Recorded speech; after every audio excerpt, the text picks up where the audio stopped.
Hey guys, welcome to the video, and here today we are doing this step 2 video on the Rom set cleaning tutorial. We already did the first one, step 1. If you haven't seen that video, of course the link will be in the description to all 3 of these steps. I also did an intro video to these 3 videos, which is only about 5 or so minutes long. You may want to check that one out because it goes over all the things that you're seeing here on your screen, including the key points. These are things that you need to keep in mind as we go through these 3 videos, including this one. We'll be focusing on the no intro ROM set, of course. I talk about exactly what that is in the intro video. Also, I'll put a link in the description to this RetroArch playlist that has all kinds of tutorials in here, and as time goes on I'm just going to keep adding more and more. It's just going to be this gigantic RetroArch tutorial playlist for all your RetroArch tutorial needs. And then by the time you come here, the 3 videos plus the intro one will all be on here as well.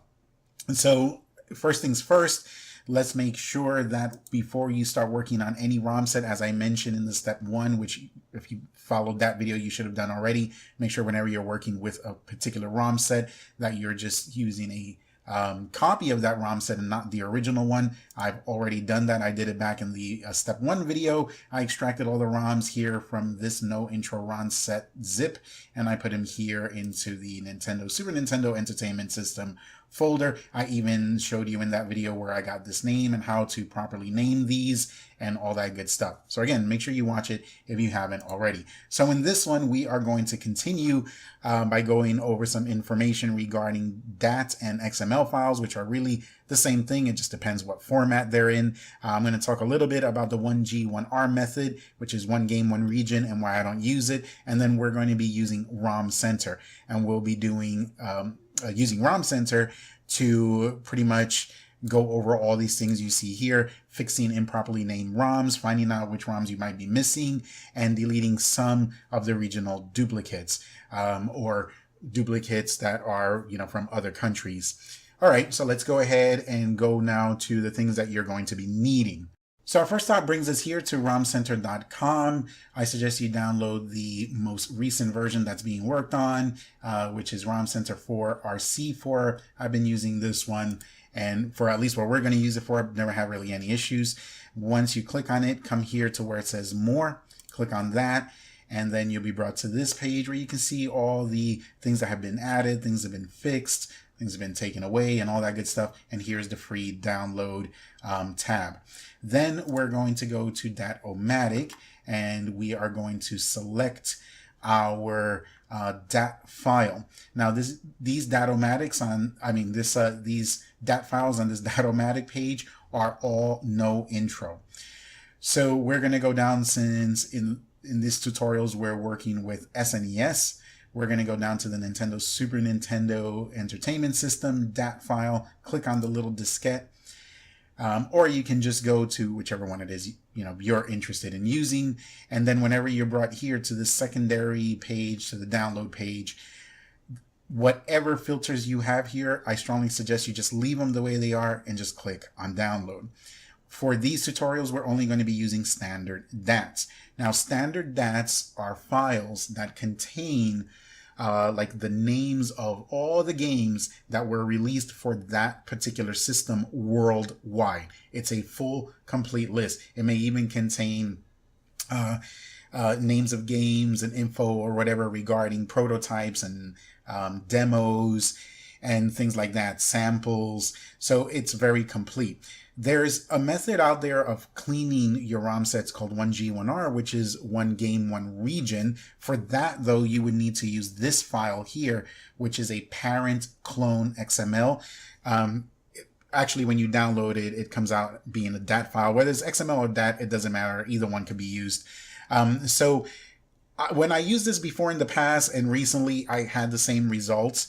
It was deleting things I didn't want deleted using the other method, like with CLR Main Pro, I think it's called, that program. And yeah, it was deleting even USA ROMs that had no duplicates. It was deleting those. Now, the reason why I think it does this is because there's like, I think 800 or 900 games in this list, while the standard DAT has the full 3,500 or 3,600 games. So if a game isn't on this list, it's going to delete it. Normally what it does is it looks for the clones, and it'll keep your preferred region, and then all the clones of that game from other regions, it'll automatically delete it, making it a lot easier. But then it's also going to delete games that are just not listed here. So even if it's like in my case, I want to keep USA games, even if it's a USA game that doesn't have a clone, it ended up deleting them. Or maybe there's a European version of a game that doesn't have a clone either, and it will delete it if it's not listed on here. So it wasn't giving me the control that I wanted, so that's why I don't do that method. So for these tutorials, we're only using standard DATs. Once you've downloaded the one you're going to use, let me go ahead and go back to the desktop then so we can continue. Okay, so when you download the Rom Center, at least the version I downloaded, it came in a zip file. All I did was I extracted all the contents of the zip onto a folder here on my desktop. Now I named the folder 1 Rom Center 4.0 or C4. I put a 1 in front of it, so that way whenever I'm searching for it in like one of these search windows or whatever, since there's a 1, it'll be near the top. But that's just my preference. And then you can stick all the files in here. One of the things I do recommend that you do is add a folder like I did here. You could call it DATs, or I called mine DATs and database. And then I stick my DAT files in here. Romcenter also creates like a Romcenter database file. That way that file too could be placed in here, and your DATs and your database files are all located in the same place and are easy to find, but it's just a recommendation. All right, so when I go into that created folder, here's the file that we downloaded, the DAT file from Datomatic. It was in a zip and I extracted it from the zip, and now I'm going to put it into this folder. Now we can go ahead and we can launch Rom Center. And you're going to go to the romcenter.exe and launch it. You might have to set it up as admin or give it admin privileges in order to make sure it functions properly. Okay, and once it opens up, we're going to go up here to New in the upper left corner. Then we're going to click on Get Data From, and we're going to pick that DAT file that you downloaded. In this case, the one for the SNES. Now, as you can see, it's already in that folder I created, the dots and database one. I already put it there. I'm going to go ahead and click Open. You also want to make sure that this bottom one matches the top one. I mean, it necessarily doesn't have to, but it's good that the RDT file that Romcenter creates is located in the same place as your DAT. That way everything is just together. Sometimes it'll make it in the Documents folder of Windows. Next, let's go to Set Filters. We're going to leave everything here the same. We're going to go to Regions, click on Regions. Because we didn't download or use the 1G, 1R XML file or DAT file, then we're not able to select either one of these, and that's fine. I already explained why I don't use the 1G, 1R. Now what I suggest you do, and in my case what I always do, is that I move over a few of these regions, like the 4 main ones, which is US, also known as North America, EU, which is Europe, Japan, and then world. By the way, these numbers that are here next to the flags, that's the number of games that are in that particular region according to the DAT file. So the reason why I did this is because I want my ROM set to be, this particular one to be only in English. And what's going to happen here is that really these are the 4 main, not just countries, but main regions. Anytime that you see any ROMs or any games from any other of these countries, that just means it's a duplicate and that it's more than likely in the specific language of that country. So by doing this, what's going to happen now is it's going to scan the DAT against our ROM set here in a little bit. And the ones that, the games that are in our ROM sets from these other regions that are not from these 4, they're going to stand out, and then we'll be able to bulk delete them. I'll show you what I mean here in a second. So now that we have that set, let's hit OK. We can leave everything else the same and just click on Create.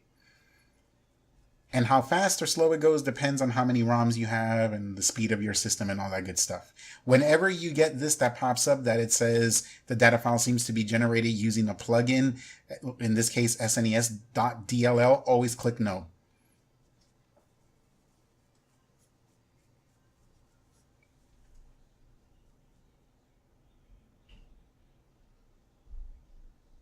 Okay, so now it's done and it's generated the list, which is basically off of just the DAT. And there's 3,466. Now there's more games than that in the DAT file, but we only put 4 regions there, or countries, whatever you want to call them. Europe, USA, Japan, and world. So it's not counting all of the other ones from the other countries. So now what we're going to do is we are going to load up our ROMs for this DAT file. So let's go ahead. Let me go to desktop. We're going to go to, where did I put it? Oh, yeah, it's right here on my desktop. SNES, Nintendo, Super Nintendo Entertainment System. Highlight the folder and then hit select folder. So now what it's going to do is it's going to compare the DAT file to your ROMs. And this is what it came up with. So in my ROM folder, I have 1,421 ROMs as of right now. Okay, and it breaks them down to you here in these little boxes. So what we're going to do is I suggest you click on each box.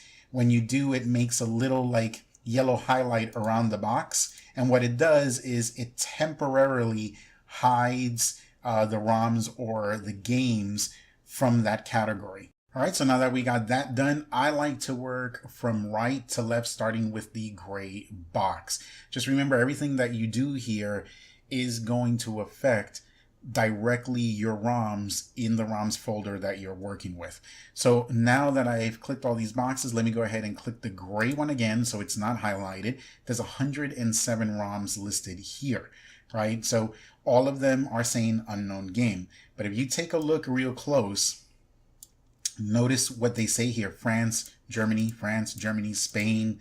There's some here from Italy, from Korea. So basically, these are ROMs in the ROM set that are from other countries, other regions or whatever, that are not USA, Japan, Europe, or world. Remember, in the settings, I moved those 4 over to the box on the left. By doing that, it looked at my ROM set and now it's marking these from these countries as being unknown. The thing is, the ones from these countries are all duplicates. They're all clones. The only thing is they just might be in that particular language. Since I just want my ROM set to be in English, I can go ahead and delete all of these. Now, the only ones I might keep are anything that says Europe, because it might be the only version of that ROM. Or if by some chance something says USA or world, and none of them here say USA. I did think I came across one that said world right here, but it's a Sonic the Hedgehog 4 game, which I'm guessing that's probably a homebrew or something. I don't think that ever released for the SNES, so I might keep it and try it out. All the rest of them I'm going to delete. So the rest are highlighted. I'm just going to right click and click delete. Hit yes, and it's now going to delete all those highlighted ones. It should just leave those 2 that I unselected. Okay, and there we go. So we were left with just these 2. Now I'm going to go ahead and click the gray box again, so those temporarily disappear. Let's go to the red box. There's only 7. Now these say incomplete ROM missing. Incomplete means the ROM is there. It's of course in your ROM set, but there might be a file of files or something that's missing within the zip or within the ROM or whatever. I tried a few of these at random and they all work just fine. So I'm only going to get rid of the ones I don't want, that I know I'm never going to play, like the Pokemon one. And I think I played the Tekken one and it was like absolutely horrendous. So plus Tekken on SNES I don't think is that great. So I'm just going to delete those 2. Okay, and I'm going to keep the rest. Now I'm going to press the red box again. Now let's go to the yellow box. All right, and you can see that all of these have a bad file name.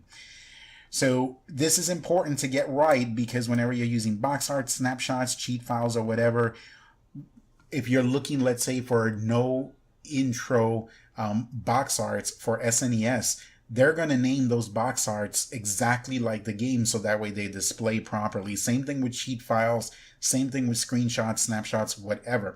So you want to make sure your ROM set is properly named. So the expected file name is the way it's named in the DAT file. And by the way, when they name them, those people name those files according to the DAT file. So the DAT file is the correct name. The description is how it's named in your ROM set, which means it's not correct. So what I'm going to do here is I'm going to correct all of these. And here's some BIOS. By the way, I'm just going to delete these right now. For SNES, I've never had to use BIOS. For your particular ROM set, you may have to, so you may have to keep them in. I'm just going to delete these. There we go. Okay. Now I'm going to highlight all of these, and I'm just going to right click and then click Fix Items. And on its own, it will fix the names. And then they should move out of this list and go to the green. In the green, I have 1,264. So that should change. And you can see they're actually changing green already. And then they'll jump. Now, anytime you click Fix for anything else, chances are it's going to delete that file. So only click Fix when it says that it's a bad name and when you want to fix the name. So there we go. We now have 0 on the yellow, and I'm now at 1,301 for the green. So there we go. We'll click on the yellow. Let's click on the green. And these are all the ROMs that are good. So that's it. We're done with Rom Center, and we're done with this step. So all those files that got deleted and stuff, those were actually deleted from the ROM set itself. You can see I'm now down to 1,301. And if I go to the ROM set here, it should say 1,308. I don't know why it says 8 on there. So anyway, yeah, it should match. So yeah, actually it is 1,308 because it's 1,301 plus 5 plus 2. There we go. Now it says 1,308. Now we're good. All right. So then that's it. All right, guys. So that ends it for this video. The next step in the next video is going to be to actually go through the duplicates and start getting rid of them. And we're going to be using the AllDup app primarily to do that with. Thanks for watching the video. Sorry it was so long. You know, I appreciate you guys a lot. Make sure though you subscribe if you haven't already. Give it a thumbs up. Take care, guys, and we'll see you on the next one.